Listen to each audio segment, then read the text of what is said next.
Bueno, buenas tardes a todos y a todas. Hoy es la segunda clase de esta materia que es tributación internacional, con especial referencia a precios de transferencia. En la clase anterior, si no me equivoco, el martes, lo que estuvieron viendo con el doctor Poch es el concepto de fuente, tan importante en nuestra materia, y el concepto de establecimiento permanente. Ustedes se habrán dado cuenta que la materia, esencialmente el derecho internacional, pivotea en tres ejes, o en dos ejes muy importantes. Este concepto de residencia y el concepto de fuente que le van a dar a Argentina esta jurisdicción fiscal para grabar. Ahora bien, ¿qué vamos a desarrollar o qué vamos a ver el día de hoy? Como venimos bien, digamos, como venimos analizando, hoy vamos a hablar un poco de los convenios de doble imposición y un tema fundamental, la interpretación de estos convenios de doble imposición, sobre todo por la peculiaridad que representan y también vamos a analizar esto de qué es interpretar el convenio, qué conflictos se pueden dar, qué conflictos en cuanto a la atribución, en cuanto a la calificación y cuál es la tarea de interpretación que hay que realizar. Este es un poco lo que tenemos pensado para estas 2 horas. Y la clase siguiente, por supuesto que vamos a hacer hincapié en precio de transferencia.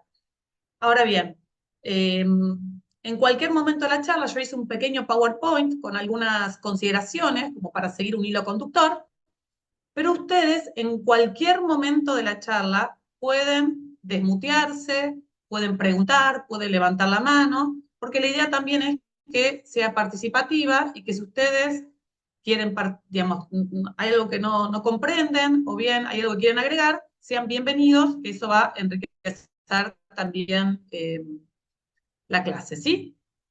Bueno, sin más preámbulo, porque el tiempo es tirano y la verdad que es poco el tiempo para desarrollar estos temas, vamos a compartirles el PowerPoint. A ver, ahí estamos.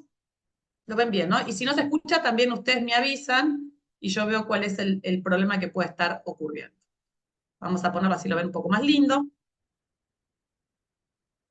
Ahora sí. Este es un poco lo que vamos a ver hoy.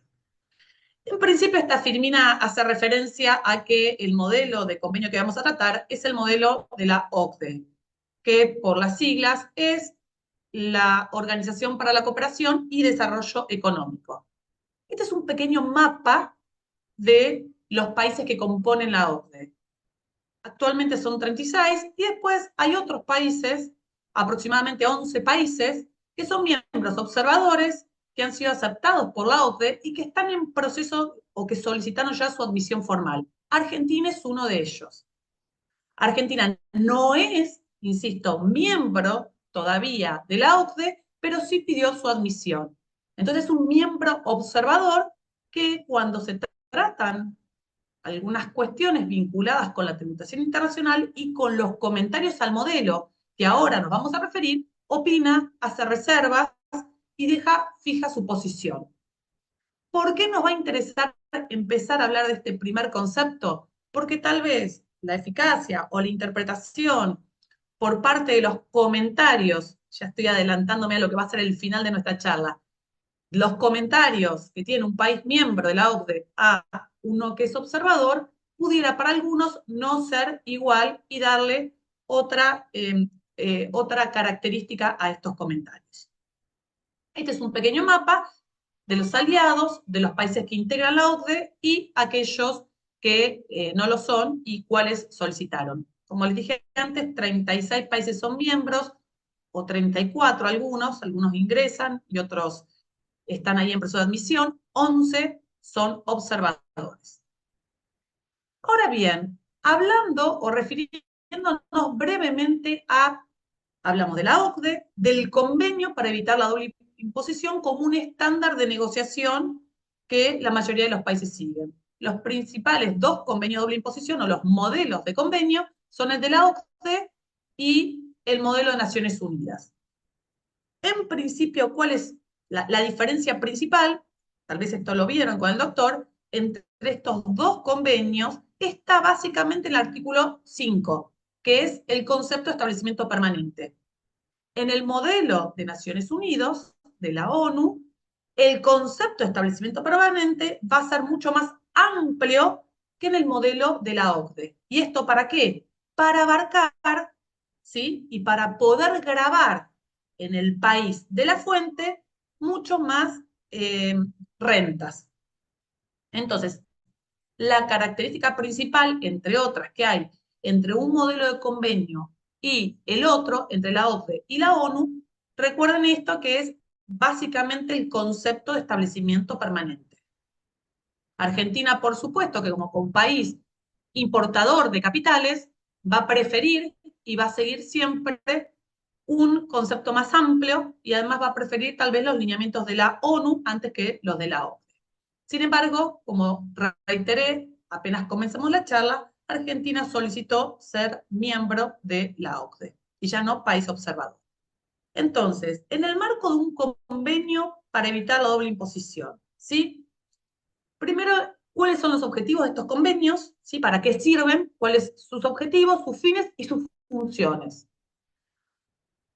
Por el propio texto del convenio, el principal objetivo, que es lo que acá ustedes tienen, entre comillas, copiado, es justamente promover el intercambio de bienes y servicios y los movimientos de capitales y de personas, eliminar la doble imposición internacional, ¿sí? Para eliminar las barreras y que este intercambio se produzca sin distorsiones, manteniendo la neutralidad fiscal, y asimismo también el otro de los fines es, en principio, ahora vamos a ver con algunos bemoles, evitar la elusión y la evasión fiscal.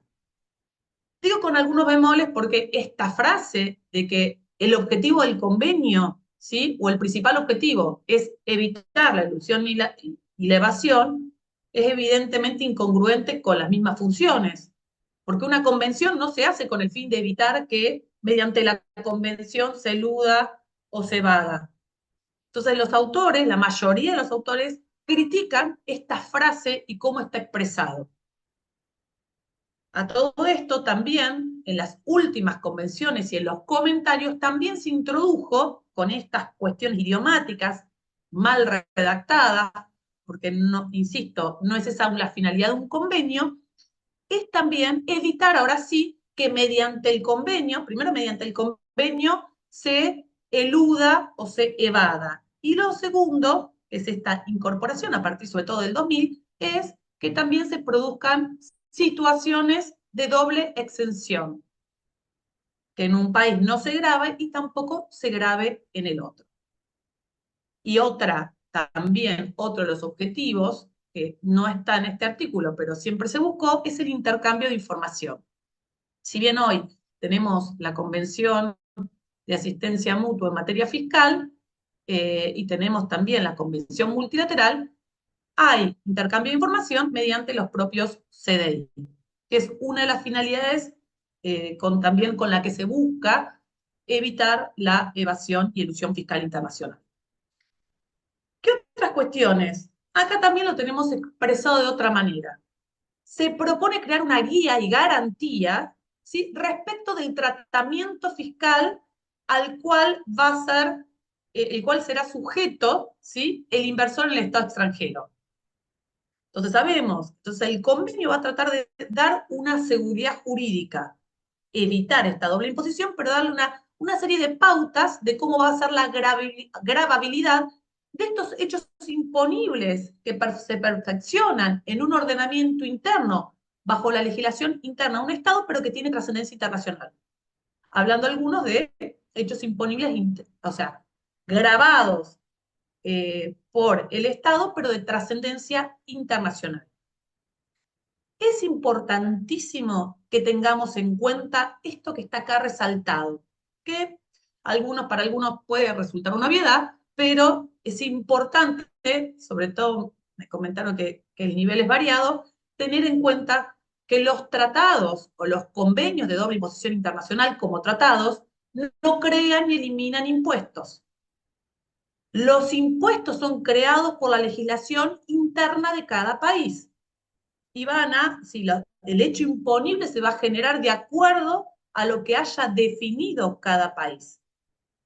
Lo que va a hacer estos convenios de doble imposición es atribuir la potestad tributaria a otro país en forma exclusiva o en forma concurrente, con o sin limitación. Ese es el objetivo de los convenios, dado que se graba en cada país, pero se reparte quién lo va a cobrar. Se reparten potestades tributarias. Esta es la principal finalidad del convenio, ¿sí? Entonces, por eso acá seguimos diciendo que estos convenios de doble imposición conviven con las leyes impositivas internas, ¿sí? Las cuales se aplican para determinar el nacimiento o no de la obligación tributaria. ¿Se genera o no se genera el hecho imponible? Y después, si se genera el hecho imponible de trascendencia internacional, ¿qué país tiene potestad tributaria para gravarlo? ¿El país de la fuente? ¿El país de la residencia? ¿O ambos? Y si lo graban ambos, ¿tenemos alguna limitación para esa gravabilidad por parte del país de la fuente? Este es el objetivo de los convenios y lo que tenemos que tener claro. De estos propios objetivos y finalidades que tienen los convenios para evitar la doble imposición, surge la estructura. ¿Sí? ¿Cómo es la estructura básica de un convenio? E insisto en que si voy muy rápido, por favor, levanta la mano, se desmutean y me avisan, ¿no? Si hay algo que no está quedando claro. La estructura básica es artículos introductorios, convenio de doble imposición. Los primeros 5 artículos me van a dar, de cualquier convenio de doble imposición, me van a dar el aspecto personal, material y territorial. Aspecto personal, porque va a tener una definición de lo que se considera los efectos del tratado o a los efectos del convenio el residente, tanto persona humana como persona jurídica o ideal. Y me va a definir qué es este concepto de residencia. En segundo término, o también de la mano de este aspecto personal, va a estar el aspecto material, ¿sí? ¿Qué impuestos abarca? Esencialmente, cuando hablamos de un convenio de doble imposición, hablamos de 2 tipos de impuestos. Primero, que son impuestos directos. Y los convenios de doble imposición generalmente se refieren a impuestos al patrimonio e impuestos a las ganancias, cualquiera fuese su definición. Incluso suelen contener una frase que diga que si se cambia o se crea un impuesto que tiene el mismo hecho imponible, bueno, ese también se va a considerar parte de, digamos, incluido en este convenio. Ejemplo, si se cambia el nombre impuesto a la renta por impuesto a las ganancias y el hecho imponible es el mismo, tiene que entenderse que este nuevo, que es el mismo impuesto cambiando de nombre, también está incluido. Entonces, en principio son 2, impuesto a las ganancias o los impuestos que graven, en este caso en nuestro país son eso, ¿no? Pero en otros países puede haber distintos para personas físicas o jurídicas. Los impuestos que graven las ganancias y los impuestos patrimoniales. Y por último, territorial. Bueno, ¿qué comprende el territorio? En el caso de Argentina, va a delimitar en dónde, ¿sí? O qué se considera parte de la República Argentina. Entonces tenemos el aspecto personal, material y territorial en los primeros artículos. Acá también, en estos artículos introductorios, nos vamos a detener en un artículo muy importante, que es el artículo 3, ¿no? Que dentro del artículo 3 me va a dar, en lo que hoy nos interesa, las pautas para poder interpretar, como introductorio, para interpretar cualquier convenio de doble imposición. ¿Sí? Entonces tenemos estos aspectos, pero me va a hablar de los objetivos, las funciones y también las pautas de interpretación, que son importantes. Y también hago hincapié con la finalidad, con la función, con el objeto del tratado, porque todo esto que está en los comentarios al modelo lo voy a usar como una pauta interpretativa más. Entonces, los primeros 5 artículos: definición de residencia, definición de establecimiento permanente y muchas definiciones de estos pivot, sobre todo estos 2, que tiene el derecho internacional para ver a qué Estado le corresponde grabar. Los siguientes artículos, del 6, en general 21 o al 22, siguiendo el modelo OCDE-ONU, ¿sí? Sería distinto en todo caso el pacto andino, el modelo de pacto andino, tiene los criterios de localización e imposición a la renta y al patrimonio. ¿Qué es esto? En estos artículos del 6 al 21, número clausus, número 22, vamos a tener definidas todas las rentas y a quién le corresponden. Por eso, en esta pequeña filmina me habla de las reglas distributivas y va a decir a quién le corresponde cada uno. Ejemplo, renta de la propiedad inmobiliaria, ¿a quién le corresponde? Segundo, beneficio empresarial. Entonces, en el caso del beneficio empresarial, artículo importantísimo, va a decir que el beneficio empresarial, lo que una empresa obtenga, va a estar grabado por el estado de la residencia, excepto que haya un establecimiento permanente. Pero fíjense cómo distribuye, dice, beneficio empresarial, graba en forma exclusiva, estado de la residencia. Excepción que haya un establecimiento permanente cuyo caso esa renta generada, ¿sí?, en el establecimiento permanente puede estar sujeta a imposición por el estado de la fuente. Y estas son las reglas distributivas. Después, como reglas distributivas, tenemos casos importantes de las regalías, los dividendos y los intereses. En ese caso, en la mayoría de los convenios, ¿sí?, esta potestad recae en forma compartida entre el estado de la fuente y el estado de la residencia. Tienen ambos potestad para grabar, pero en el estado de la fuente va a haber alguna limitación. Del 5, del 7, del 3, del 10, del 15, pero hay una limitación a la regla general de gravabilidad. Y esto es, entonces, tres conceptos principales, ¿sí? Por los CDI lo que hacemos es dar seguridad jurídica y en los CDI lo que hacemos es repartir las potestades o las potestades tributarias de forma que le correspondan en forma exclusiva, compartida o compartida con limitación, ¿sí? Y el otro caso de compartida sin limitación es ambos estados pueden grabar, cuyo caso, si ambos estados pueden grabar, vamos al artículo siguiente, fíjense que es el punto C en esta firmina, que son los métodos para evitar la doble imposición. Porque dijimos, graba uno, graban los dos con limitación, y si graban los dos sin limitación, vamos al artículo 23, que dentro de los métodos de evitar la doble imposición, en principio la OCDE toma el método de la exención y el método del crédito por impuesto, los dos con sus distintas particularidades, y deja que los estados también prevean otros métodos a utilizar mediante los convenios de doble imposición. Y después tenemos las últimas disposiciones que, para hablar de una estructura, ¿sí?, sencilla, son las disposiciones finales que hacen a la aplicación del convenio, a las medidas para luchar contra la evasión y la elusión fiscal internacional, intercambio de información, y acá también hay un artículo donde puede haber, donde está el de solución de controversias. Y nos interesa especialmente, generalmente está en el artículo 25, porque ante un conflicto interpretativo, que reitero es el tema de la clase de hoy, tenemos que ver si los estados han adoptado, mediante esta disposición del artículo 25, algún tipo de interpretación o algún tipo de calificación para el término que se está cuestionando, ¿sí? O ya han tenido un fallo anterior o han interpretado de algún modo ese artículo que genera conflictos. Y por último, los protocolos.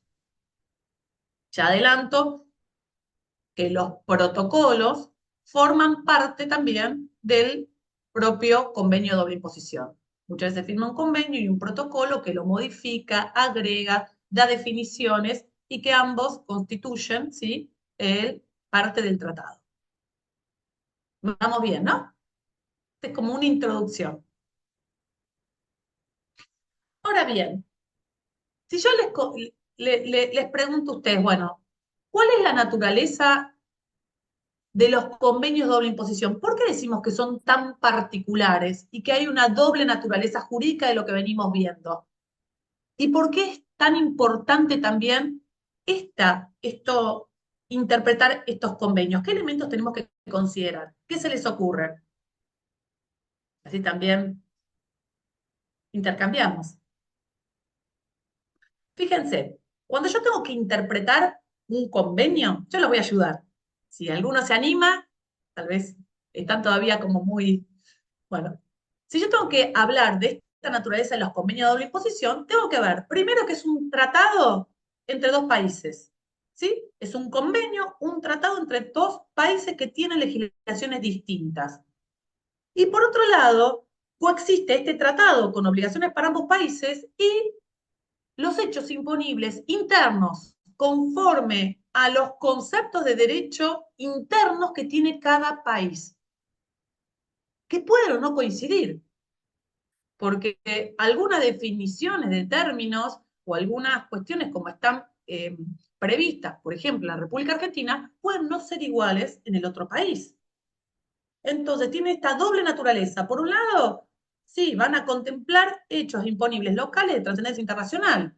Tengo una obligación de un tratado con, con otro Estado que me obliga, como un contrato que obliga a estos dos Estados, pero por otro lado, por hechos imponibles que están regidos en el ordenamiento interno de uno solo de esos Estados, que posee además determinadas particularidades, pero que están previstas aquí. Entonces tenemos que tener muy claro cuando hablamos de esta interpretación esta doble naturaleza de los convenios de doble imposición. Y además algunas particularidades o algunas cuestiones. La primera de ellas es, si ya estamos hablando de que tengo un tratado y una ley, es ver la relación o la prevalencia entre un tratado y el derecho interno. Puede que para nosotros, acá entran las teorías monistas, dualistas, y qué es lo que pasa y cómo cada Estado, nosotros sabemos lo que sucede en la República Argentina, pero no es así en las demás naciones.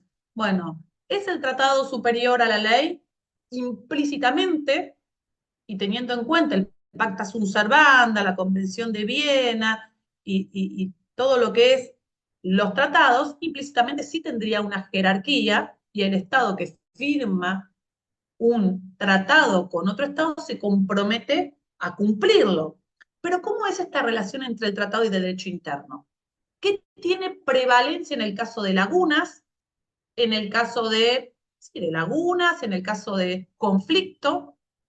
¿Y cómo se interpreta? ¿Qué es lo que vamos a ver hoy? Algunos esta prevalencia la tienen clara en su constitución, otros no la tienen, otros depende cada estado y otros han interpretado, ¿sí?, esta prevalencia con determinados matices. Un ejemplo de esto pudiera ser qué pasó con Molinos Río de la Plata, qué pasó con el antecedente, creo que conocido por todos, Molinos Río de la Plata.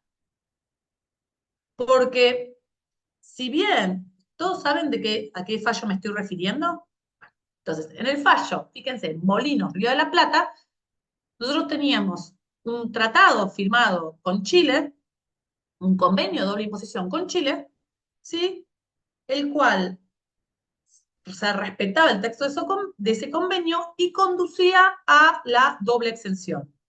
Molinos Río de la Plata no pagaba en Chile, acá hubo un tema que es lo que se llama la sobreescritura de los tratados, dado que en forma posterior a la firma del tratado que seguía el modelo de pacto andino, ¿no?, y que se guiaba por la fuente con Chile, Chile saca la ley de plataformas chilenas que daba situaciones que se generaban en su territorio, que tenía que grabarlas por el convenio que tenía firmado con Argentina, que también quedaban sin grabar bajo esta ley de plataformas.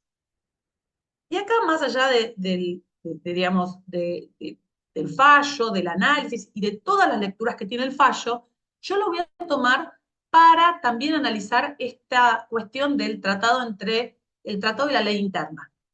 En este caso, nuestro máximo tribunal deja de aplicar el tratado porque no respetaba la buena fe y ello conforme lo que establece la Convención de Viena sobre los derechos de los tratados. Entonces, lo que dijo es, Molinos no, cuando hizo sus operaciones, no respetó, digamos, tuvo en miras el ahorro fiscal y entonces para interpretar este tratado tenemos que tener en cuenta que no lo hizo de buena fe y que esta situación generaba una doble no imposición.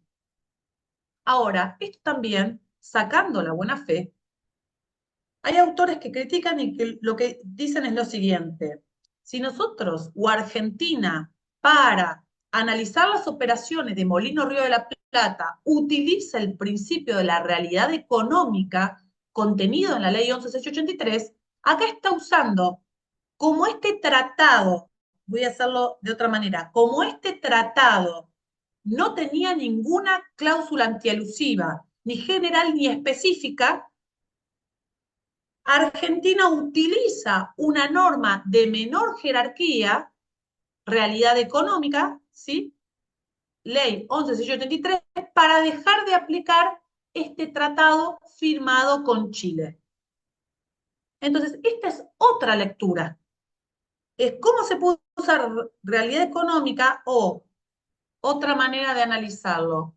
¿Puede la República Argentina utilizar, si no hizo ninguna reserva, una norma del ordenamiento interno para dejar de aplicar un tratado? Lo que acá quiero traer a colación, a nivel ejemplificativo, nada más a nivel académico, es, ¿puede o no puede? Y esta es una cuestión que los estados y cada estado decide a través justamente de la interpretación de sus normas. Acá, no sé si vos, Mario, ibas a decir eso, no es el planteo que hace la Corte, no es que dice aplica 11.683 en vez de tratado, no, aplica Convención de Viena, buena fe para dejar de aplicar el tratado, o sea, utiliza una prescripción de la Convención de Viena sobre los derechos de los tratados, un tratado para dejar de aplicar otro tratado. Pero bien pudiera analizarse de esa manera. ¿Podía Argentina, basado en un principio de la ley, dejar de aplicar ese tratado? Utilizar este artículo 2 de la 11.683 para dejar de aplicar el tratado, cuando el tratado no contenía ninguna disposición general o especial de cláusula antiabusiva. ¿Sí? Simplemente es esto. Nosotros no tenemos tiempo para hacer un raconto, pero hay mucha jurisprudencia internacional en donde decidió que frente a un conflicto entre ley interna y tratado, en algunos casos que prevalecía el tratado, por más que fuese interpretado y por más que diese lugar a situaciones de doble exención, porque prefería la seguridad jurídica de los beneficios del tratado por ante la tal vez la merma o que esa situación quedara así y que esta empresa no hubiese pagado en ninguno de los países. Tenemos distintos antecedentes internacionales que se pueden ver y se pueden estudiar y son muy interesantes sobre la posición de cada país. Pero bueno, Mario, después si puedes arreglar el tema de audio, te escuchamos, no hay problema, pero ahora todos te escuchamos con muy eso, robótico, muy mal y seguramente no te íbamos a entender. Pero bienvenidos si después querés hacer una aclaración sobre este, fallo tan interesante para nuestra materia. Entonces, prevalencia normativa. ¿Ahora se escucha mejor? Hola. ¿Se escucha mejor ahora? Poquitito Perdón, ¿eh? mejor, sí. Ah, bueno. No, era Ahora esto, sí. era lo del tratado de Viena, la aplicación del tratado. Pero usted lo explicó perfecto. No, bueno, igual si querías hacer alguna consideración me parece bien, ¿eh? Esto recuerden que es un ida y vuelta y además me interesa saber cuál es su punto de vista. Hay muchísimo, por eso les digo, y es un leading case que viene cualquier profesor extranjero y también habla de Molinos Río de la Plata con las distintas aristas. Hay un caso muy conocido en Canadá, hay otro en Colombia, entonces uno siempre compara y ve qué es lo que está pasando a nivel de jurisprudencia internacional. Pero bueno, bienvenidos a la participación. Entonces tenemos la naturaleza, la relación y la prevalencia normativa, que después vamos a ver cómo va a jugar para dos temas, para los conflictos de calificación, conflictos de atribución, y por último, para la interpretación de, ese precepto a nivel interno por parte, sobre todo, de los juzgados o tribunales que tienen que entender. Ahora, ¿qué otra particularidad tiene la interpretación de estos CDI, ¿no? O del objeto de estos CDI como lo tengo acá? Como dijimos, no califican renta. Este es todo un tema en la comunidad internacional. ¿Qué es esto de calificar la renta, no? No califican, vamos a hablar ahora de los conflictos de calificación, sino que clasifican y asignan. ¿Sí? No otorgan el derecho de gravar, porque el derecho de gravar lo tiene cada estado en el ejercicio de su soberanía y su poder de imperio, y establece lo que considera y graba y establece los distintos hechos imponibles con las distintas manifestaciones de riqueza. Pero sí lo que hacen estos convenios es modulan, limitan el derecho a gravar. ¿Por qué? Porque, como dijimos antes, cuando le corresponde al país de la residencia en forma exclusiva, limita su poder. Cuando corresponden en forma compartida con limitación, también lo vuelve a limitar. ¿Sí? Y acá entramos a este tema de las normas de calificación y las normas de atribución. Y esto de que no califican la renta, las clasifican y las asignan. ¿Qué es esto de calificar? A ver si así los miro a todos y dejo de... ¿Qué entienden ustedes que me estoy refiriendo cuando hablo de que no califican, sino que clasifican y reparten? En base a lo que ustedes conocen. Que no las define, sino que simplemente estipula que para cada tipo de renta va a haber una determinada forma de grabar. Bien, excelente lo que dijo Sandra. No lo... Atribuyendo la competencia tributaria a alguno o a ambos países. Bien, perfecto, Sandra. Es esto, no lo define. ¿Y quién define entonces qué es el término? ¿Quién define? Y acá vamos a La legislación interna. bien, yo tomo lo que dice Sandra. Está muy bien, ¿no? Gracias, Sandra. Sandra dice, califica la legislación interna, pero ¿qué pasa si la calificación que le da la legislación interna es distinta? Vamos a ver, puede calificar, se califica por ley interna, pero fíjense que acá hay un país de residencia y un país de fuente. Califica alguno de los dos estados. ¿Qué pasa si en el otro estado hay una definición distinta? Bien, la pregunta es, y acá va, mientras que Sandra escribe, yo voy repitiendo la pregunta. Entonces, el tema es, Sandra, eso si la escuchamos, dijo, califica el Estado. Califica el Estado, primero acá, ¿qué Estado? Residencia o fuente. El Estado que tiene que aplicar la convención. ¿Y qué pasa si el Estado que tiene que aplicar la convención tiene una distinta definición del Estado, ¿sí? Del Estado, del otro Estado, que es parte también de este tratado.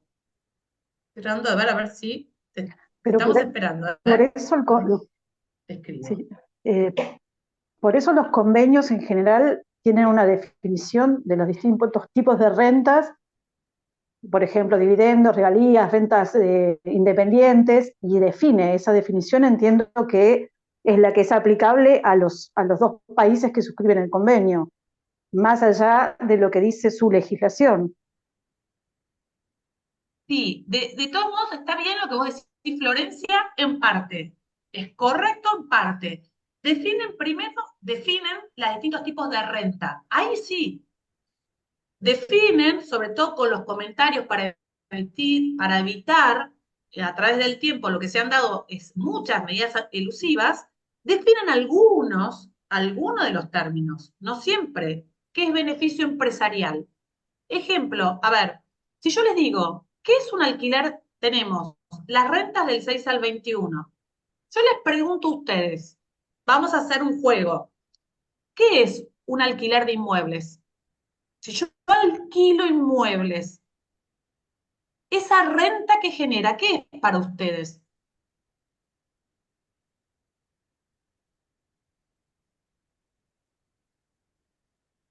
¿Cuál es la, ¿se Bueno, acuerdan en la nuestra naturaleza jurídica? legislación, claro, no.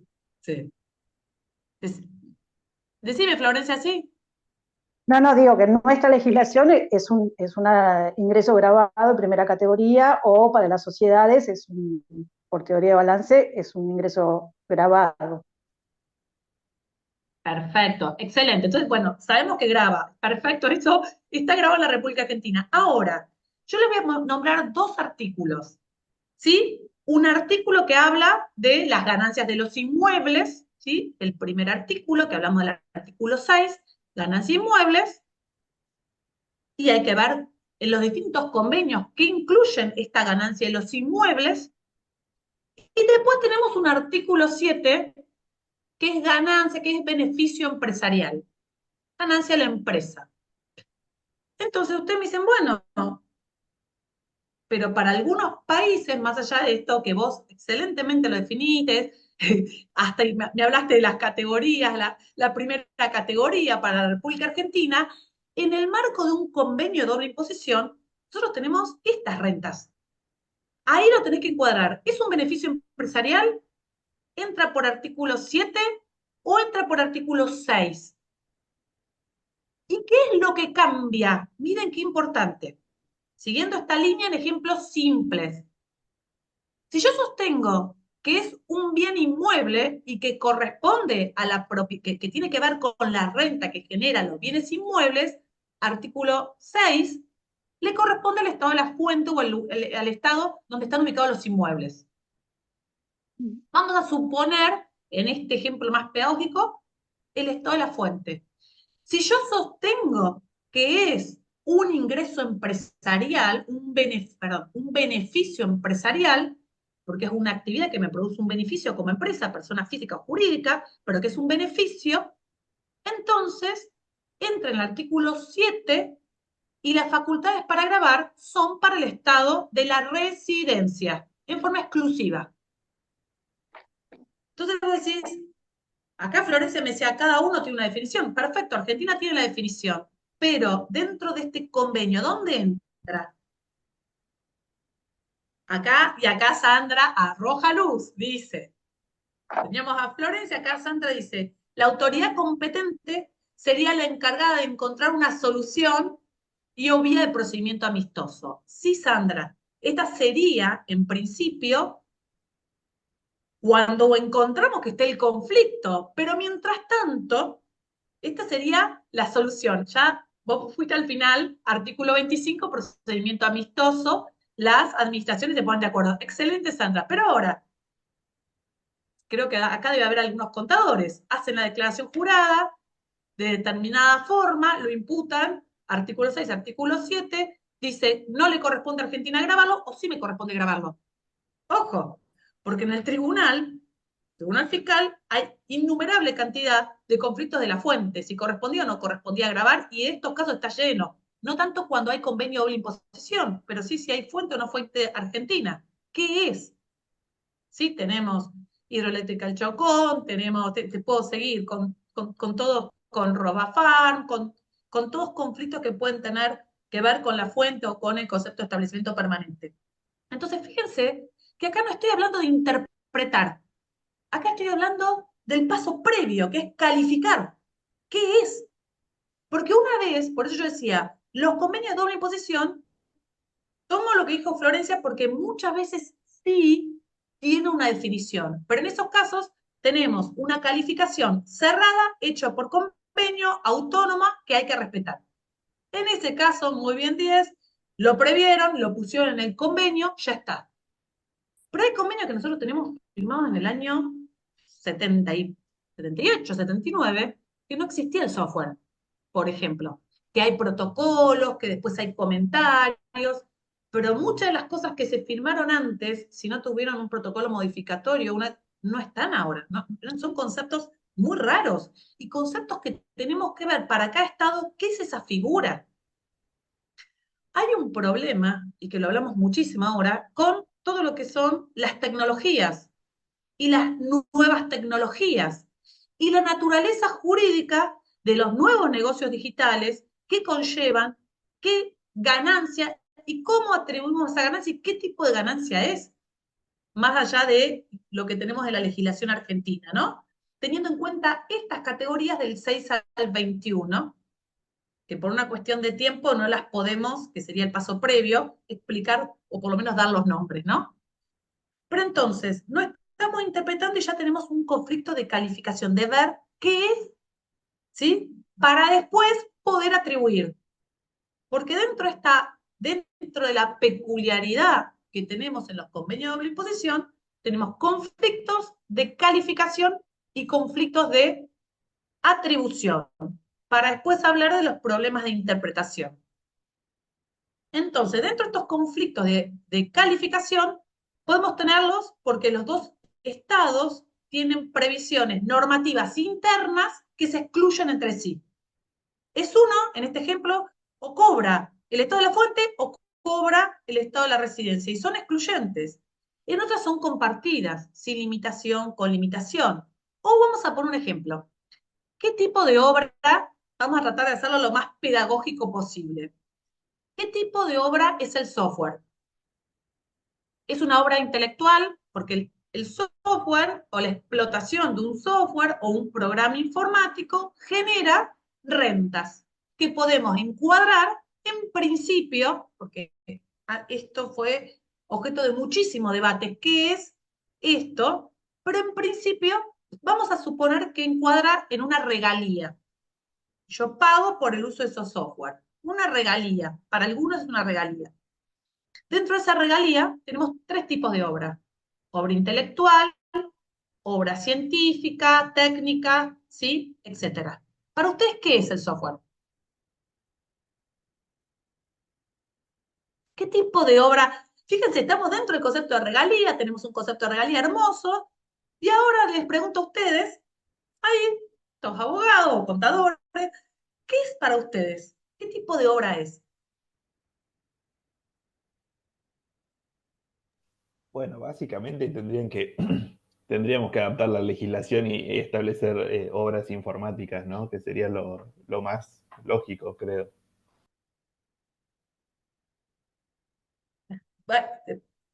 No sé si te muteaste solo o se te muteó la compu, porque dijimos obras informáticas y después seguiste hablando y no te escuchamos. No, no, eso digo, que capaz habría que adaptar un poco la legislación para que sea más adecuada, digamos, a los términos que usamos hoy y que comprenden una generalidad de cosas y no tan segmentado como en tantas cosas, y tal vez la palabra obras informáticas abarque todo eso y entre el software ahí, ¿no? Eso decía. Va. Pero fíjate vos lo que está diciendo, qué interesante, Mario, que es nosotros tenemos que adaptar. Pero si Argentina adapta su legislación interna, para los casos de conflicto interno está bien, pero tenemos otro país que tal vez tenga una legislación interna, nosotros tenemos la ley del software que dice otra cosa. Y acá de vuelta tenemos un conflicto. Pero el primer conflicto es el de calificar qué es para ver a quién le toca. Si yo califico, y fíjense que no estoy hablando de interpreto, vamos a empezar a diferenciar los términos. Yo califico distinto, fuente y residencia califican distinto cualquier concepto, grabo distinto. O en este caso, acá me ponen, depende si esa medida o no, excelente, creo que es revuelta. Si esa medida o no, es lo que se llama, tiene enlatado, no enlatado, y ahí hay algunas precisiones que no las vamos a ver, que tienen que ver con si es el derecho total de uso parcial, y todas las disquisiciones que se hicieron en Ottawa, en una conferencia ministerial en Ottawa, donde se calificaron todo este tipo de negocios, que es un trabajo excelente por si lo necesitan, después me escriben y yo se los paso, donde se calificaron todas estas operaciones, por esto que vos decís, Mario, porque la comunidad internacional, no solo nosotros en Argentina, sino que tenemos que tener alguna pauta de a qué llamamos qué, y es en parte el trabajo de la OCDE, y es parte de los trabajos de los comentarios, a qué llamamos qué y qué corresponde para tratar de tener algo de certeza jurídica y que no se produzcan estos conflictos de calificación. Porque en este Perdón, simple ejemplo, solo para ¿sí? comentarles, no, que estaba leyendo este libro, capaz, que es de Mario Alfredo Soto, creo es el autor. Y él ahí en ese libro habla del problema de las calificaciones a la hora de elegir qué derecho aplicar y habla de la lex civilis for y toda esta cuestión de la lex civilis causa, qué sé yo. Y es interesante. El tema es que igual es complejo, digamos, porque, bueno, él hizo su propia teorización de cómo resolver el problema de las calificaciones y básicamente, en términos generales, lo que dice que habría que elegir el sistema que sea más respetuoso de las dos naciones, ¿no? Pero da una serie de tips, por ejemplo, si lo fijaron las partes y si no, hay un criterio de interpretación que sería la de la lex civilis for y que sería la del juez que interpreta para definir ahí con la ley local, ¿no? Y también habla de la cuestión del domicilio, del lugar de operaciones central de la empresa, bueno, de un montón de pautas que podrían regir y establecer el punto de conexión y eventualmente la norma, el vocabulario aplicable, ¿no? Excelente, Mario. De hecho, eso es lo que vamos a ver hoy. Vamos a dar algunas pinceladas de todo lo que resumiste hoy. Nos va a tocar ver la Lex Fori, nos va a tocar el método, porque lo que nosotros tenemos que saber es qué dice Convención de Viena, qué dicen los convenios de doble imposición que ratificó Argentina y el texto que tiene el modelo, y hoy lo vamos a analizar y cómo se debe interpretar. Pero incluso hay muchos autores que tienen su propia postura, pero las posturas obviamente no son unánimes. Entonces, así como tenés esta biblioteca, yo te puedo contar todo lo que dice la otra biblioteca. Y en general, en estos cursos, a mí, sobre todo por el poco tiempo que tenemos, me gusta darle las pautas para que ustedes después decidan qué es lo que les convence. Como, digamos, como abogados somos los últimos intérpretes de toda esta normativa. Entonces, analizar a través del curso esto que nombró Mario. Primero, conflicto de calificación y dónde está el conflicto de calificación y por qué es tan importante. Conflicto de atribución, que ahora lo vamos a nombrar. Y después, Viena, convenio de doble imposición, la regla del 3.2, que tiene un antecedente que es un fallo que es Avery, que es un fallo viejo que remitiría a la Lex Fori, pero que no es así, que lo vamos a ver, para después sentar alguna pauta interpretativa más a la hora de tener que analizar cuando se produce un conflicto, ¿sí?, entre dos estados por la aplicación de un convenio, que es en definitiva lo que estamos viendo. Pero sí, esta es un poco la idea de la clase, así que excelente lo que quieras aportar, Mario, porque siempre, insisto, siempre enriquece. Volviendo a nuestro tema básico, vamos a ir haciendo el paso a paso para que todos, digamos, puedan seguir esto. Acá me ponían, depende si es a medida o no, eso sí, reproducción, comercialización, etc. La diferencia entre uno y otro, entre sostener por parte de cada estado que corresponde a una u otra obra, es la tasa de imposición.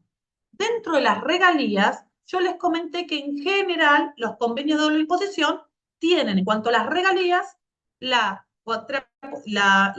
potestad compartida con limitación en el estado de la fuente. Esta limitación en el estado de la fuente va a cambiar de acuerdo al tipo de obra. La obra intelectual, 3, no sé, la obra técnica, 5. Entonces, para algunos países, esta es una obra técnica, como lo dijeron recién, no sé si Florencia o Sandra, que dijo, es una obra técnica, o alguien recién participó y dijo, para mí es técnica porque es un programa informático. Para otros tribunales, por ejemplo, para el caso de España, tiene sendas sentencias donde han interpretado que es una obra intelectual y que en todo caso le corresponde la aplicación de las convenciones de Ginebra, etcétera, etcétera. Entonces, fíjense que ante calificar lo que es una obra, sabemos lo que es el software, pero ahora qué tipo de obra es, ya tenemos problemas entre los distintos países que puede conducir a situaciones diversas. La primera, la que más nos interesa, es que en algún país quede sin grabar, justamente por un problema de calificación. Por eso, cuando nosotros vemos genéricamente, todavía no estamos, primero distinguimos los términos, qué es calificar y cuál es la tarea de los convenios. Y después, ¿cuáles pueden ser los conflictos que se plantean a la hora de calificar? Y después, los conflictos de atribución, que van a ser otros distintos, que siempre tienen que ir acompañados de una interpretación de la norma. Y que, si bien Argentina puede tener, y acá vamos al caso, respondiendo y haciendo hincapié en esto que dijo Florencia, que me parece muy importante, si bien Argentina puede tener una legislación concreta que establece qué es, y bien definidos los términos, tenemos que ver en el marco del tratado si se interpreta lo mismo. Y acá si no vamos a tener que aplicar bien el significado corriente de los términos, la buena fe, el objeto y lo demás, y todas las demás disposiciones que ahora vamos a analizar. Pero no basta para un hecho imponible que se genera en Argentina con trascendencia internacional, en donde hay firmado un convenio de doble imposición, solo regirnos por las disposiciones argentinas. Porque puede ocurrir que Argentina sí rogue facultades para grabar cuando le correspondían a otro país, puede ser que sean compartidas, o puede ser que Argentina para el otro país tampoco tenía facultades para grabar. Por estas situaciones que se pueden dar, que en general son 4, y tienen que ver con cuándo uno es estado de la fuente, residencia, y qué conflictos puede verse con estos conflictos de calificación. Ejemplos hay innumerables, hay muchos fallos, y también les interesa esto, hay muchos fallos internacionales de conflictos de calificación, teniendo en cuenta el mismo modelo de convenio que usamos nosotros. Entonces, cuando tenemos más tiempo en estos cursos de Derecho Internacional, ponemos fallos internacionales que tienen las mismas prescripciones, siguiendo el modelo OCDE, que tiene Argentina con cualquier otro de los países. ¿Sí? La calificación de una actividad, y después otros conflictos de calificación. Por ejemplo, si yo vendo, vamos a jugar un poco, ¿no? Si yo vendo un programa informático, ¿qué es? Yo vendo un juego, vamos a poner algo más divertido, un jueguito. ¿Qué es? Sandra en el chat puso bien intangible. Bien, bien, Sandra. Entonces, si vos vendés un intangible, ¿qué puede ser? Excelente. Es una venta de un intangible. ¿Cómo se llama? Florencia lo vio por el lado de la legislación argentina en las categorías. Ahora se los digo, teniendo en cuenta estas rentas internacionales, ¿sí? Les digo algo. ¿Puede ser una ganancia de capital? Si yo tengo en cuenta lo que dice Sandra, es un bien intangible, como bien sujeto a la compraventa, yo puedo considerarlo que es una ganancia de capital. Artículo 13. Puedo considerar que es una regalía y que vendo a la cesión de uso total. Que dicho sea de paso, además las regalías tenemos que ver si es un país que sigue el copyright o un país que sigue el derecho romano y los derechos intelectuales. Otro problema que no lo vamos a tocar. O puede ser también un beneficio empresarial. Fíjense que ya tenemos varias opciones. ¿Qué es alguna cesión de uso? Excelente. Un bien intangible puede caer en el artículo 13, capital gain. Una cesión de uso cae en el capítulo 11, regalía, 12, perdón, regalía. Pudiera haber alguien que me diga, para mí es una ganancia de la empresa, lo vendo, es una ganancia de la empresa. 7, beneficio empresarial. ¿Y qué pasa con estos 3? Las 3 otorgan distinta facultad para gravar a los estados. Una renta, otra fuente, otra compartida, con limitación. Entonces, vemos que la peculiaridad que tienen estos convenios de doble imposición lleva a que podamos tener conflictos previos y después tenemos que interpretar, ¿no? Pero este tipo de conflictos. Y el segundo conflicto, cuando nos referimos, ya hablamos de varios problemas, de las prevalencias, de conflicto de calificación, es el de atribución. El conflicto de atribución también derivado muchas veces de cuestiones que hoy lo nombraron, de un concepto de residencia. Si considero o no que es la persona residente, no residente, entes transparentes, entes informantes y todo lo que pudiera ser lo relacionado con el concepto mismo de residencia a los fines fiscales en cada estado. Porque la legislación argentina prevé, ¿sí? Artículo 116 y siguientes de residencia, el tema de los entes transparentes e informantes, ¿sí? Y otros estados, y esto le atribuye el resultado directamente a los socios. Los considera transparentes, justamente a los efectos fiscales.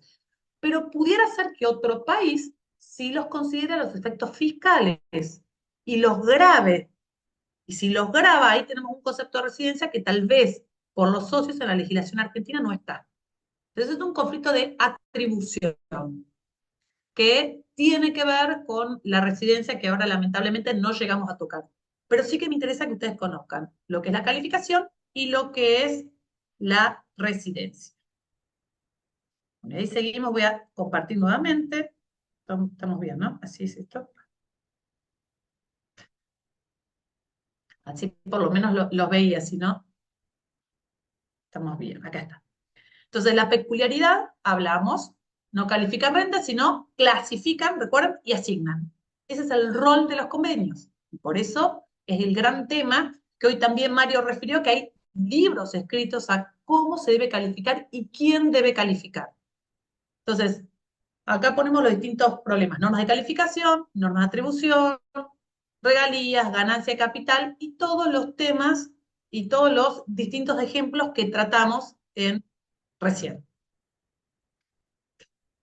Ahora sí.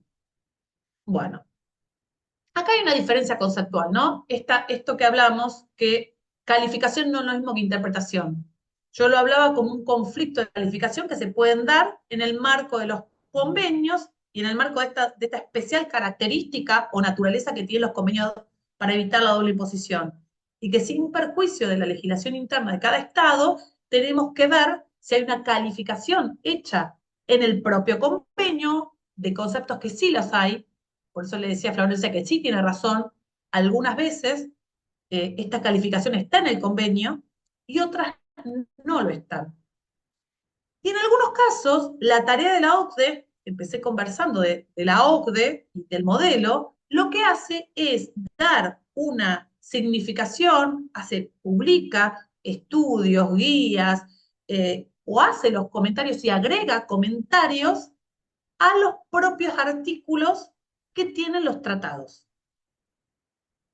Entonces, otro de los temas que vamos a tener que analizar hoy es qué valor tienen estos comentarios, qué valor se les asigna y cómo se interpreta.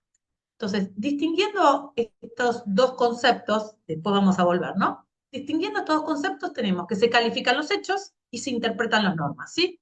Entonces, calificamos los hechos, que son, ¿sí? E interpretamos en base a esos hechos calificados qué normativa tengo que aplicar. Entonces, en el caso de que haya una laguna, un concepto que no está claro en el convenio, ¿cómo lo debo interpretar? ¿Cómo? Acá ya dejé el problema de calificación, ¿sí? Ya entro en la interpretación. Ya sé que le corresponde, bueno, esta cuestión no está legislada en el convenio. ¿Cómo la interpreto? ¿Qué hago y de dónde tomo elementos para poder interpretar esta norma que hay en el convenio? Lo bueno del corte fue que pudimos también separar los temas que estamos tocando. En general, ustedes ven que hay muchos disparadores, porque son temas que en realidad hay muchas posiciones, como les dije, en materia nacional, los doctrinarios nuestros y también en materia internacional. La segunda parte de esta clase era hablar propiamente de interpretación. Y para interpretación, a diferencia, no me voy a poner a explicar los métodos de interpretación que tenemos, etc. Eso ya lo doy por hecho, doy por hecho que ustedes conocen todos los métodos de interpretación literal, histórica, evolutiva, las distintas tesis que se aplican para el derecho tributario, y vamos a explicar o vamos a ver entre todos cómo se interpreta en realidad estas prescripciones de cualquier convenio de doble imposición y qué marco normativo tengo que tener presente. Entonces, más allá de decir que para interpretar es entrañar el significado de los términos que tiene la norma, hay una posición que está bastante en boga y que se discutió en materia internacional sobre los tipos de interpretación, ¿no? Ustedes saben que los convenios, recién hicimos referencia a que teníamos convenios bastante antiguos, ¿no? Bastante viejos, que se fueron firmando en el 70 y pico, en el 80 y pico.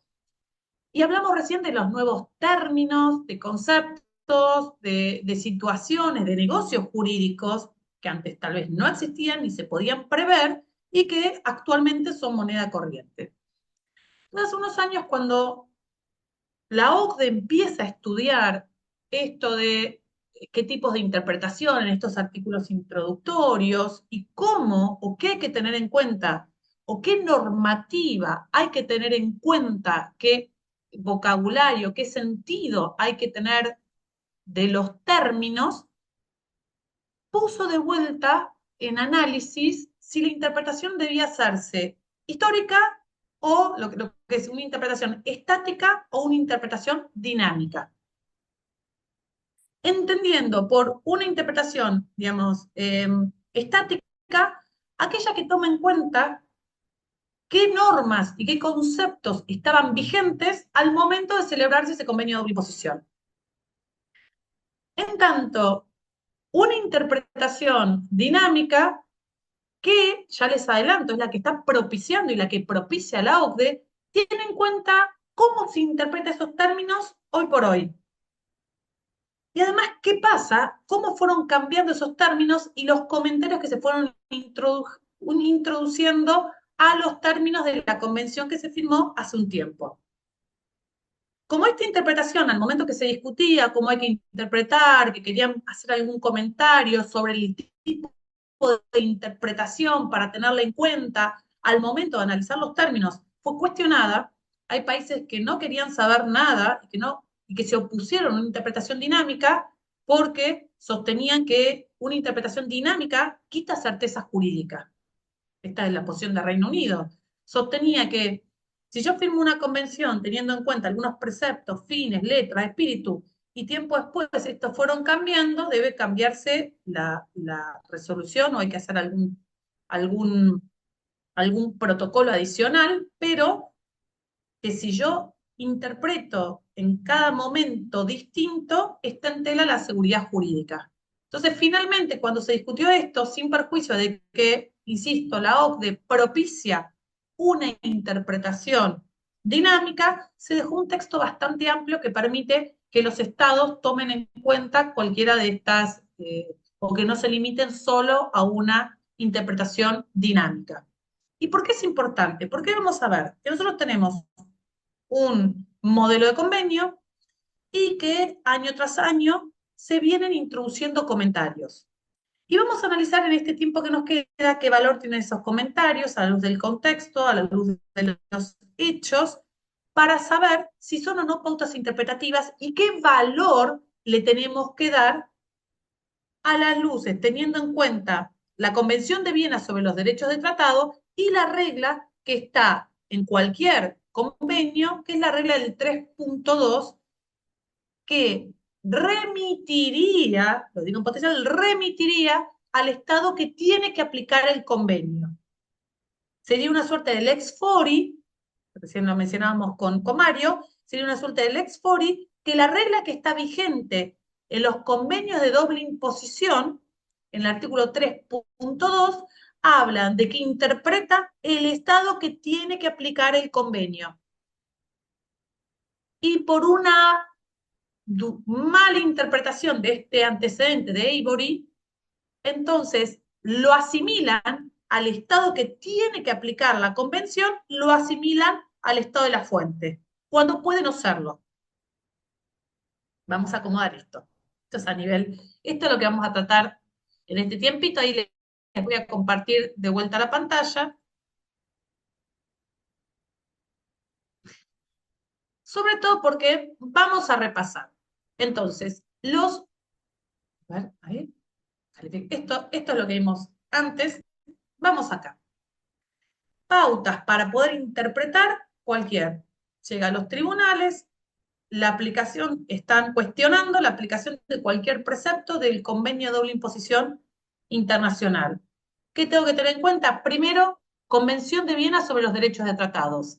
Acá en particular hay dos artículos, el 31 y el 32. El 33 se refiere a los idiomas, ¿no? Pero 31 y 32 básicamente. ¿Cuál es la regla general en Viena que Argentina adhirió al convenio de Viena y por lo tanto es obligatorio desde aplicación este tratado? Que el tratado debe aplicarse primero de buena fe, conforme al sentido corriente que hay que atribuir a los términos.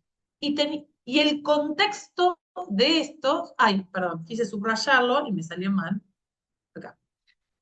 El contexto, resalto esta palabra, el contexto de estos y teniendo en cuenta su objeto y fin. La norma es clara. Buena fe, Sentido corriente, aclaración, sentido corriente no excluye en absoluto el sentido técnico legal de un vocablo. El sentido corriente o técnico, en este caso técnico tributario, va a tener en cuenta el objeto y fin del tratado. ¿Sí? No es esta expresión no es antagónica con lo técnico.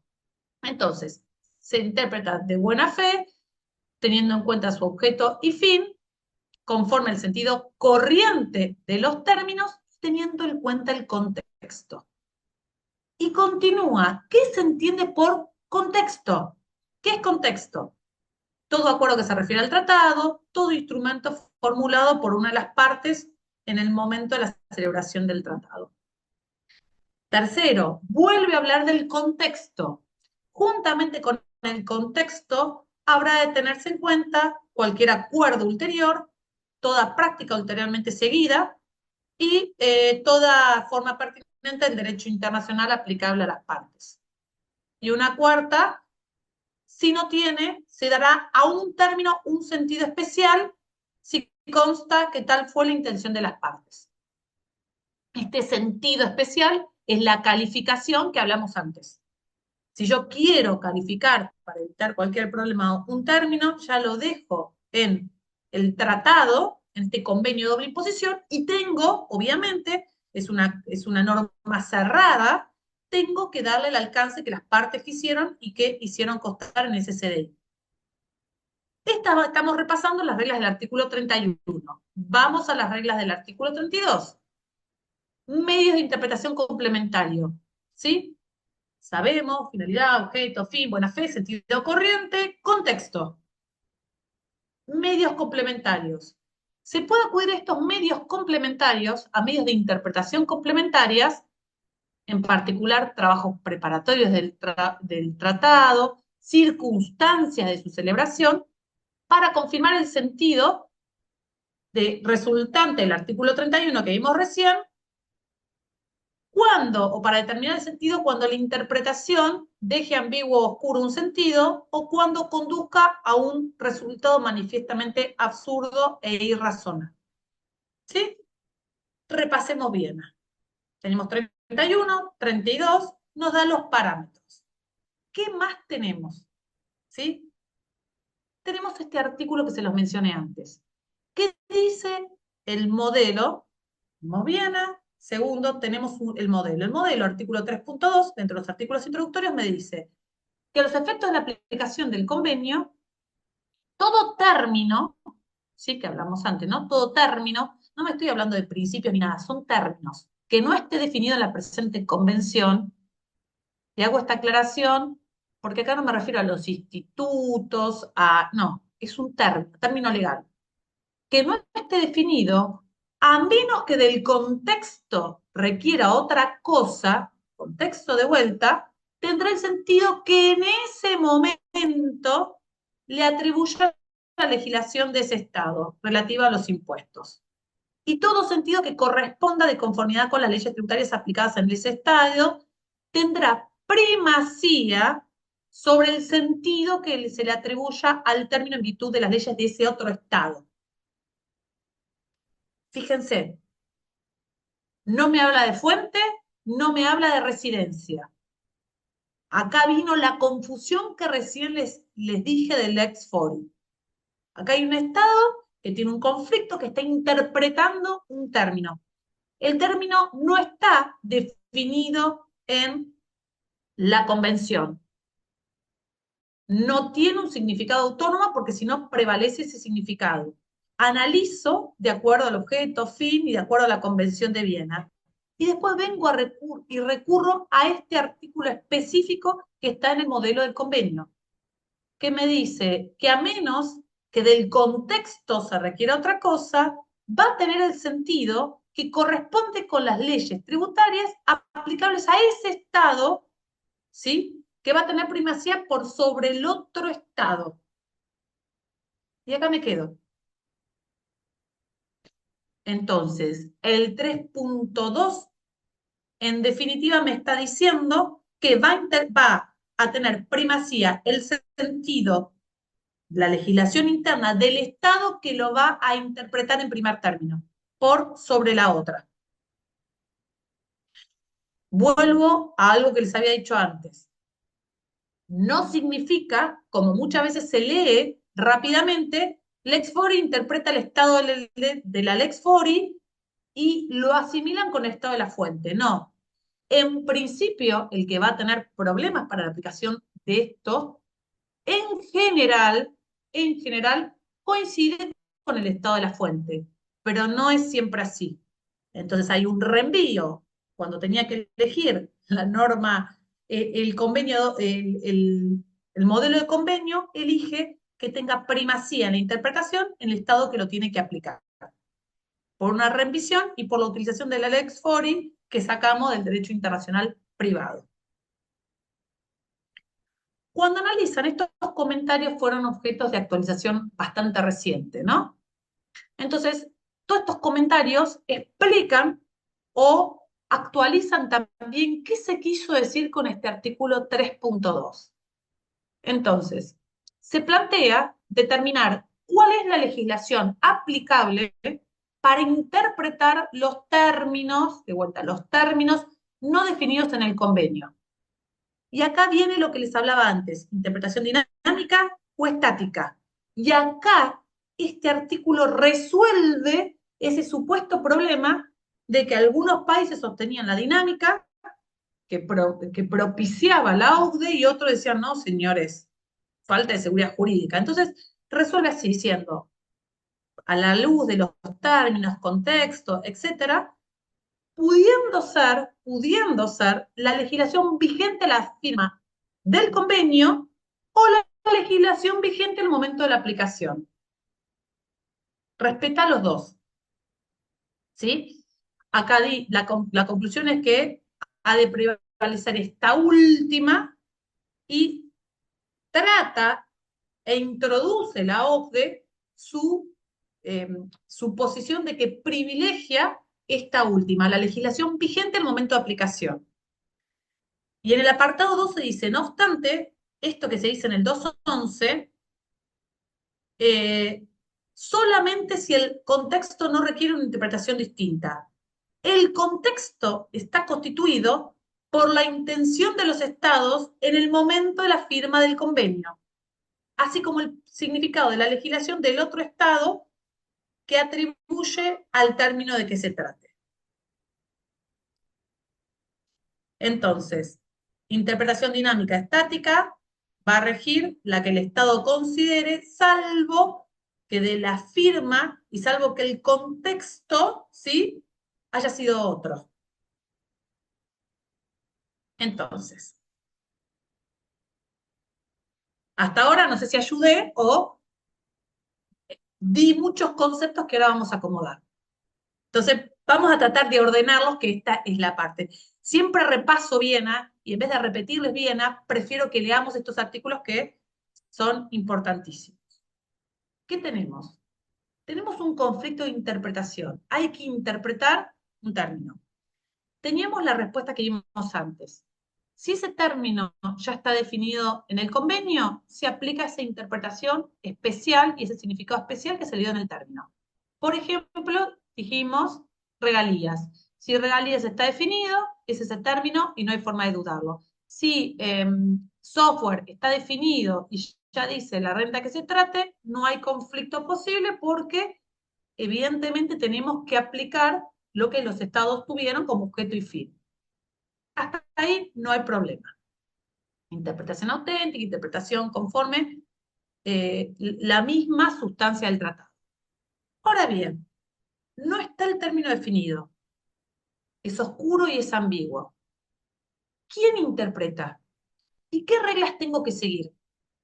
Porque hasta ahora tengo tres. Hasta ahora tengo, por un lado, la Convención de Viena con algunos parámetros. También tengo el modelo de convenio que da su tipo de interpretación al 3.2. Y en último término, ¿qué tengo? La legislación del Estado, la legislación interna. Por eso hablamos de la particularidad que la interpretación adquiere en materia internacional. ¿Y cuál sería una posible método para ver cómo tengo que interpretar y cómo tengo que hacer para saber qué significa ese término. Y acá los autores han ensayado esta especie de regla. Lo primero, veo si está en el contexto, si está el significado estipulado, lo utilizo. Segundo, si no veo el fin, veo el contexto, y si de este contexto no, y de la legislación no se infiere un significado distinto, aplico el 3.2. El 3.2, o sea, reenvía directamente a la legislación del Estado que lo tiene que aplicar, siempre y cuando no se infiera un significado contrario al que los Estados partes tuvieron en mira. Entonces sería la regla Viena 3.2, aplica e interpreta el Estado que lo tiene que aplicar, siempre y cuando de las circunstancias no se infiera una cosa distinta. Y directamente utiliza ese Estado, acá sí, de alguna manera, su propia legislación. Hay muchos fallos internacionales que se estudian. Hay un caso internacional muy interesante que es Fowler, que es un buzo de un conflicto en que hay entre Sudáfrica y Reino Unido, que analiza la aplicación de este sistema de 3 pasos, como lo explicamos recién, y cómo juegan estas reglas. Pero previo a eso, hay algo que no estamos teniendo en cuenta, o hay 2 conceptos que tenemos sobre los cuales tenemos que charlar. Primero, ¿qué es contexto?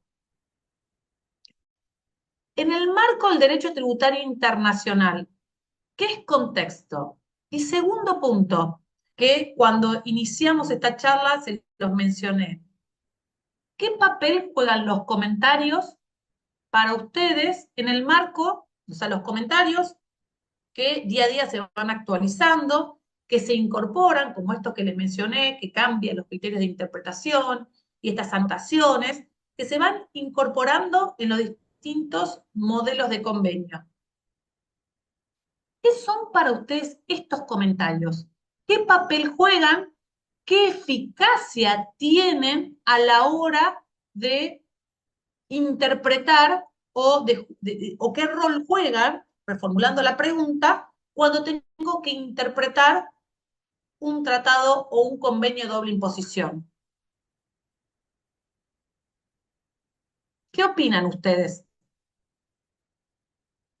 Reformulo, ¿tengo que aplicarlos o no? Argentina tiene una legislación, tengo un convenio de doble imposición firmado con un país. Argentina tiene su legislación, vamos a poner acá, de impuesto a las ganancias, con un significado disímil de lo que está en el convenio. Este convenio no tiene una interpretación. Lo que hay es comentarios al modelo de OCDE, de la cual Argentina es miembro observador, no es parte, y que tiene una serie de aclaraciones sobre ese término. ¿Los aplico? ¿No los aplico? ¿Qué papel juegan estos comentarios? Para que Argentina aplique, no los aplique, son vinculantes, es soft law, ¿qué es? ¿Qué opinan?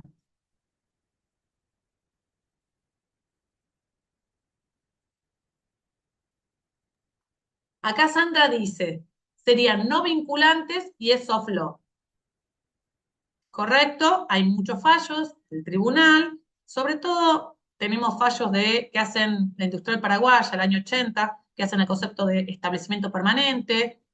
Tenemos también muchos fallos de precio de transferencia, cuando la normativa argentina sobre precio de transferencia no contenía muchas aclaraciones. Entonces lo que hicieron los distintos vocales o las distintas salas del Tribunal Fiscal fue interpretar y tomarlo como soft law y como explicaciones, porque, a ver, 2 cuestiones. El concepto en estos 2 ejemplos, y después los escucho a ustedes. El concepto de establecimiento permanente, ya lo vieron con el doctor Poch, no se introdujo en la legislación argentina, en la ley de impuesto a las ganancias, hasta la reforma de la 27430. O sea que hasta el 2018, en la legislación argentina no había un concepto de establecimiento permanente. ¿Sí? teníamos solo alguna mención al concepto de establecimiento permanente en la ley de impuesto a la ganancia mínima presunta, que era accesoria a la ley de impuesto a las ganancias. Ahí sí teníamos una definición en el artículo 2. Pero, espérame. Pero no teníamos una definición. Entonces, en un leading case, que fue la industrial paraguaya, si el tribunal toma ese concepto elaborado desde antaño, desde el año 30, por la jurisprudencia y elaborado también y pensado por pensado por la jurisprudencia internacional y por la doctrina internacional y volcado a los comentarios del modelo para otorgar una interpretación y para tenerlo como un fundamento más a la hora de fallar. Lo mismo, como les dije recién, pasó con varios fallos de precio de transferencia. Muchos fallos y muchos antecedentes, Volkswagen, Aventi Pharma, que hay en el tribunal que se utilizó alguno de estos comentarios. Pero vamos de vuelta a la pregunta. ¿Qué opinan ustedes? ¿Qué son los comentarios? ¿Es contexto a la hora de interpretarlo según Viena? ¿Es medio complementario? ¿Tiene carácter vinculante o no es nada y simplemente son posiciones de distintos países miembros? Y Argentina, al ser observador, no ser miembro, al no formular respecto a ese tema alguna posición, ¿o qué pasa si formuló Argentina una posición que las tiene en un anexo a los convenios, los tiene la OCDE, si ya fijó su posición? Si Argentina fija su posición, ¿es vinculante o no? ¿Lo puedo tener a la hora de interpretar ese término? ¿Eso que se está aplicando? ¿Qué opinan? Bueno, si el país fijó posición, es una muestra, digamos, de aceptar una regla de interpretación. O sea, más allá, digamos, de que sea vinculante o no, digamos, es una... Yo no sé si puede llegar a determinar que sea vinculante, pero sí me parece que es una regla, o sea, es algo fuerte a nivel de interpretación después para el juez, si tiene que aplicar, decir, bueno, ya fijamos posición sobre esto, ¿no? Bien, excelente Mario, fue parte, porque acá hay dos cuestiones, es vinculante o no, y la segunda es, ¿qué pasa si hay una laguna? Si hay una laguna o un término, como les contaba con el concepto de establecimiento permanente, en el 80 no estaba en la ley, insisto, estaba en una ley y no había una definición y una interpretación de los términos como sí tenía el modelo de convenio. Entonces acá tomo un criterio interpretativo más y lo aplico para la resolución del caso concreto, que en este caso se trataba de establecer si la sucursal argentina de la industrial paraguaya constituía o no un establecimiento permanente. Y acá sí lo utilizó. Ahora, ¿qué pasa si hay un significado distinto? ¿Qué pasa? Y no estoy hablando ya de calificación, ¿no? ¿Qué pasa si del contexto, porque acá me sirve primero el papel de los comentarios y segundo, ¿qué considero que es contexto? Y la regla de los 3 pasos que hablábamos antes. Digo los 3 pasos no porque tengan primacía estos pasos, ¿no? Porque primero tengo que ver, o sea, antes parece todo, yo creo que estoy tratando de resumirlo y por eso me voy apurando, ¿no? 2 cuestiones. ¿Qué es contexto? ¿Qué considero que es contexto? Y 2, ¿qué es comentarios? Una vez que especifico si yo considero que los comentarios son contexto, tengo que ver si esa derivación de que el comentario sea contexto me lleva a pensar que entonces, así son algunas posiciones, constituye lo que viene a se refiere al contexto del artículo 31 y 32. Y por lo tanto, es una fuente interpretativa a utilizar. Segundo, tal vez no considero que es contexto y es, otras teorías, medio complementario. No lo tengo por artículo 31, no tengo un significado, voy por un medio complementario como una forma más de establecer ese significado. ¿Sí? ¿Quién lo va a aplicar? artículo, si esto del significado no hay y la interpretación de ese término no me lleva a ningún significado oscuro o ambiguo, vamos por el 3.2. No tiene significado especial, no difiere del objeto y fin, entonces se interpreta y aplica el estado que tiene que justamente aplicar eso, que puede o no coincidir con el estado de la fuente, pero que en general coincide. Y la tercera pregunta, yo dije, suponiendo, como dijo recién Mario, que tomo los comentarios ¿cuáles? Los comentarios actuales al momento de interpretar la convención o los momentos al momento en que Argentina firmó esa convención. ¿Cuáles tomo? ¿Interpretación estática o interpretación dinámica?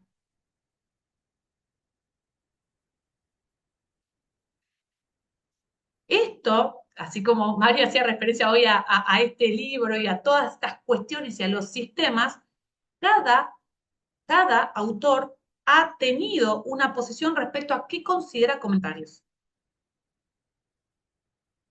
¿Qué considera que son los comentarios? Argentina, o el tribunal, me refiero sobre todo en materia, digamos, de tributos, Argentina sí ha utilizado y los ha tomado, como dice Sandra, como soft law, como criterios interpretativos. Y hasta ahí llegamos, sobre todo en temas como establecimiento permanente y como precio de transferencia, ¿sí? En distintas jurisprudencias. Pero bueno, ¿qué consideran ustedes? ¿Qué nos estamos olvidando al momento de tener que interpretar? ¿Qué papel le darían ustedes y qué comentarios tomarían también?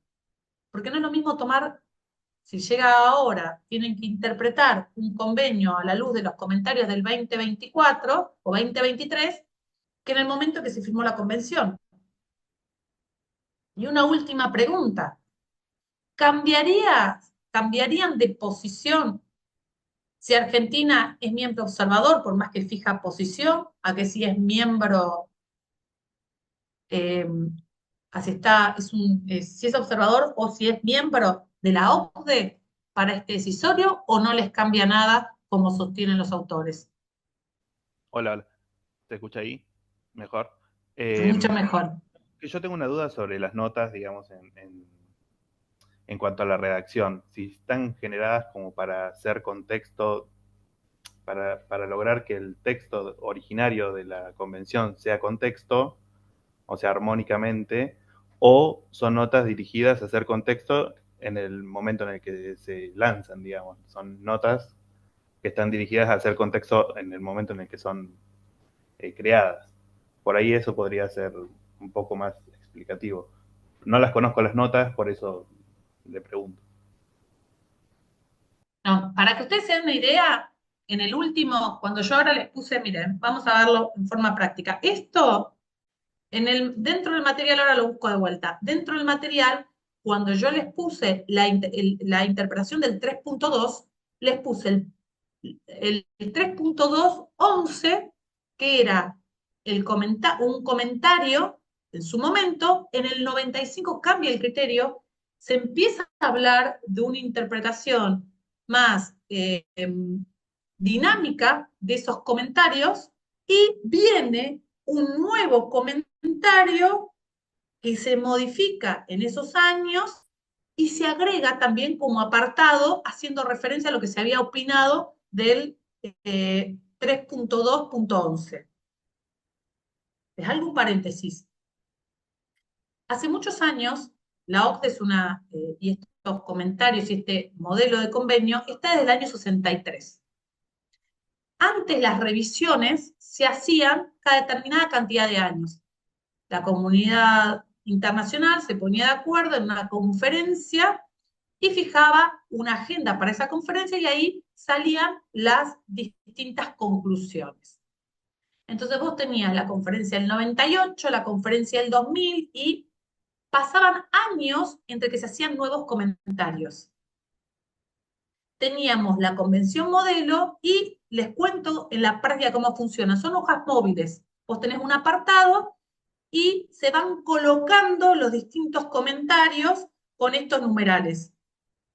Cualquiera que tiene que leer un tema, esto lo hago en general, no solo habla de ese artículo, porque ustedes vieron que cualquier convenio de doble imposición es corto.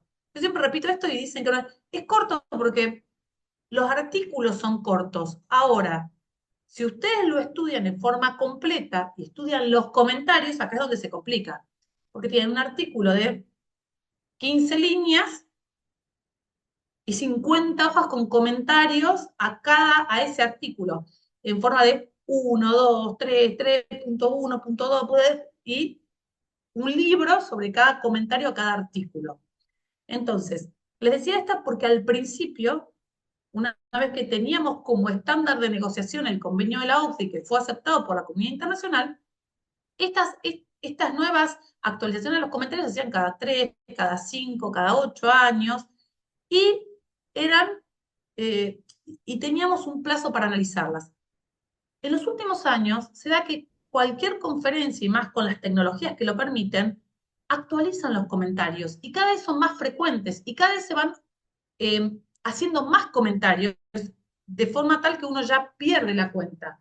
Porque antes vos sabías los grandes cambios del 95, después del 98, del 2000 y hacías un seguimiento. Y hoy por hoy esos comentarios son mucho más, tal vez más rápidos, más frecuentes, sobre todo por la irrupción, por un lado, de las tecnologías y por otro lado, lo que fue el proyecto BEPS, que marcó un antes y después, porque todas las conclusiones del proyecto BEPS, que se empezaron, que las distintas acciones, las 15 acciones BEPS, las primeras tuvimos los resultados en el 16, las segundas en el 18, y la acción 1 BEPS todavía se están viendo qué se hace con el pilar 1, el pilar 2, pero todo eso se traspoló después al modelo de convenio, sugiriendo párrafos, sugiriendo alternativas, etcétera, todas al modelo de convenio. Esto como para ustedes entiendan la metodología de lo que es un comentario.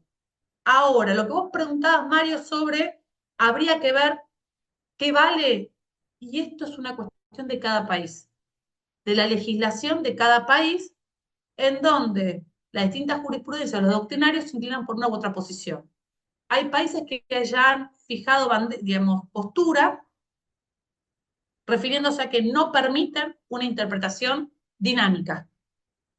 Hay otros que son proclives a establecer y a darle la validez de esta interpretación que pudiera ser una interpretación más de tipo evolutiva, ¿no? Tomar esos términos y adaptarlos a lo que dice hoy por hoy, o a lo que la comunidad internacional o lo que se considera en ese momento.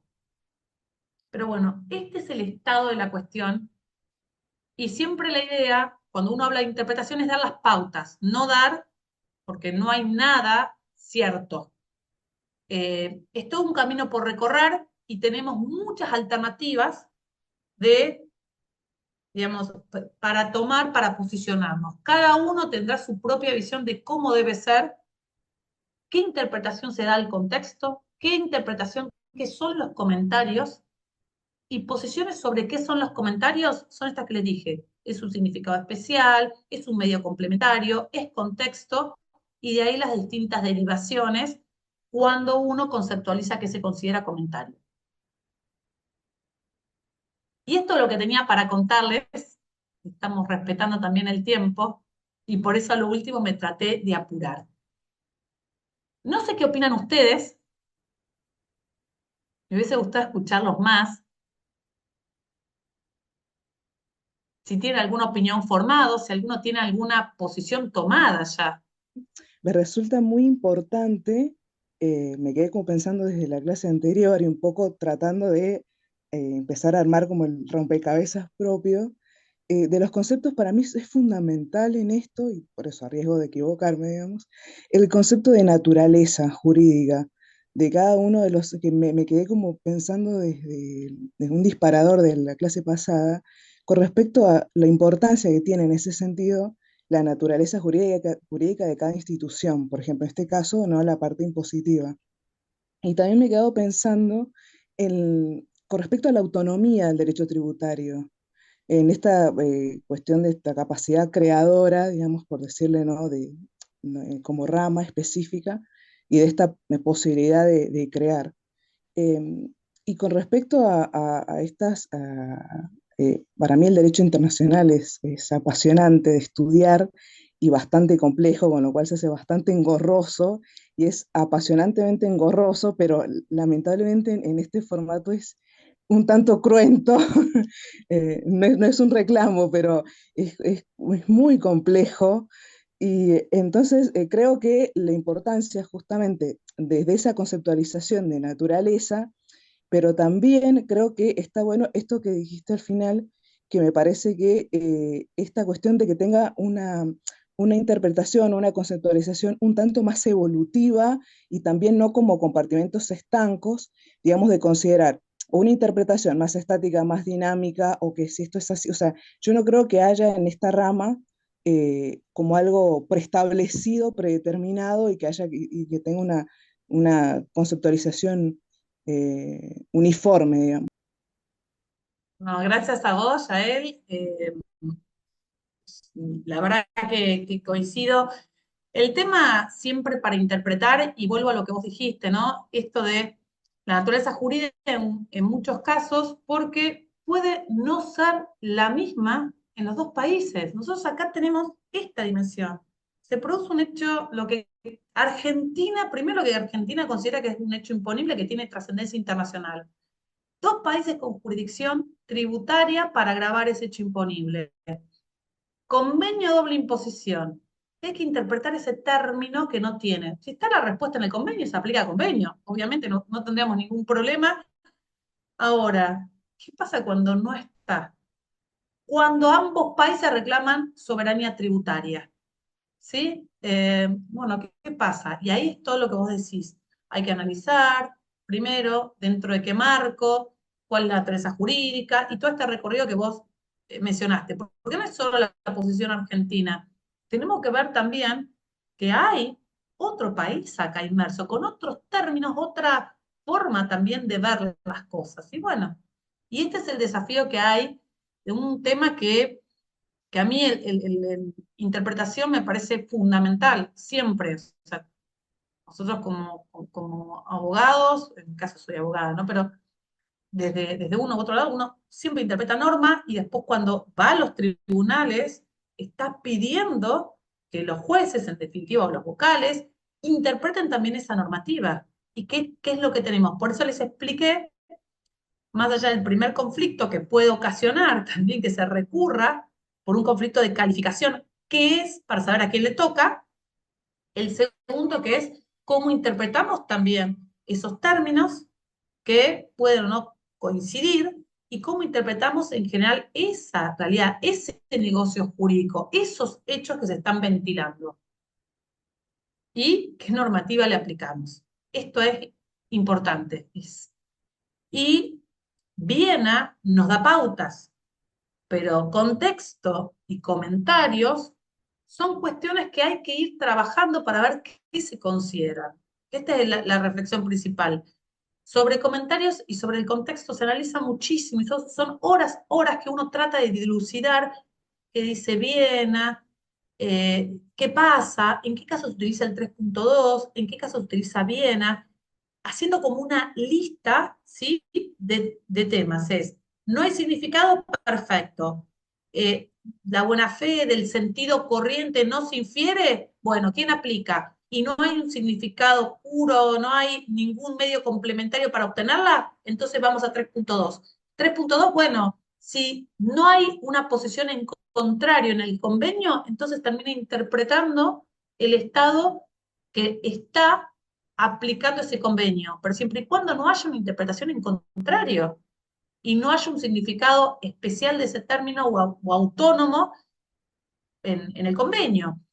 Y la última reflexión digamos, podría ser, ¿qué pasa si ese país tiene una determinada cuestión muy puntual, que es lo que pasó en el caso de Fowler, una acepción o una interpretación muy puntual que de ninguna forma coincide con el objetivo, o de ninguna forma estaba estipulado ni se podía esperar en el convenio? prima esa interpretación o también podría ser objeto de discusión?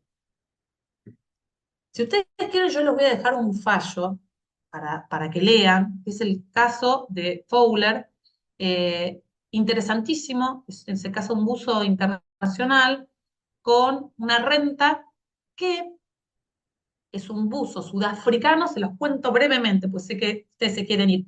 Un buzo sudafricano que realiza tareas en aguas de Gran Bretaña. ¿Sí? Está realizando tareas ahí. Entonces, acá el tema es escuchen esto, cómo se califica y cómo se interpreta. Sí. Primero, ¿qué es la actividad de buzo internacional? ¿Qué consideran que es buzo internacional? Y acá hay dos posiciones. ¿Es un beneficio empresarial o es un trabajador en relación de dependencia? En el marco del convenio. Pero ahora les voy a embarrar un poco más, no se las voy a dejar tan fácil. Según la legislación de Gran Bretaña, las empresas o los buzos internacionales constituyen un negocio jurídico, una empresa. No sé por qué, después si quieren podemos hablar del caso y algunas cuestiones rosas que se conocieron del caso, pero para la interpretación de la legislación interna en Gran Bretaña, el buzo constituía una empresa, por la actividad especial, por, no sé. Entonces, bueno, esta interpretación autónoma que tiene solo la legislación de Gran Bretaña y solo ese país respecto a esta actividad tan en particular, ¿puede o no? ¿Pueden los tribunales tomar ese significado que le da Gran Bretaña, que no va conforme al significado corriente de la palabra, ni el objeto y fin del tratado, y aplicarla? Si la aplicaba, se lo resumo, si se le aplicaba ese concepto muy particular de una ley especial que tenía Gran Bretaña, tenía facultades para grabar. Por el contrario, si consideraba que era un beneficio empresarial, grababa residencia y no tenía posibilidad de grabarlo. En un caso, grababa Sudáfrica. En otro caso, grababa Gran Bretaña. Y ahí la comunidad internacional, el que lo defiende a Fowler al buzo, es un profesor de Derecho Internacional muy conocido que aplica este método de los distintos pasos entre Viena, el 3.2, y la legislación, en definitiva, del Estado que lo tiene que interpretar con una definición distinta. Entonces, es muy lindo ver cómo se planteó el caso. Y de acuerdo a la resolución del caso, tenía facultades para grabar Sudáfrica y si no, Gran Bretaña. Y la cereza al postre es que Gran Bretaña le buscó la vuelta con esta definición poco convencional, porque en Sudáfrica la actividad que desarrollaba Fowler no está grabada. Entonces la bronca era que sin ser, actuando de buena fe, quedaba sin grabar. Entonces dijo, no.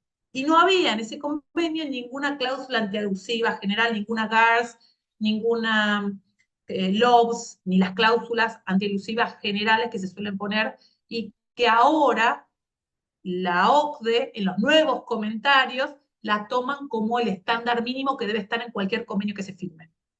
Una LOBS detallada, una LOBS simplificada, con una que es una cláusula de limitación de los beneficios, con alguna cláusula PPT, que es el verdadero propósito de los negocios o la cláusula de los negocios. Pero bueno, este también es un caso muy interesante donde hay que interpretar una norma, un significado que es la actividad del buzo, y hay que interpretar después a la luz de los hechos y la distinta normativa. Cuando por la legislación de uno de los estados conduce a un resultado manifiestamente distinto que las partes tal vez atribuyeron o quisieron atribuir al momento de celebrar este convenio de imposición.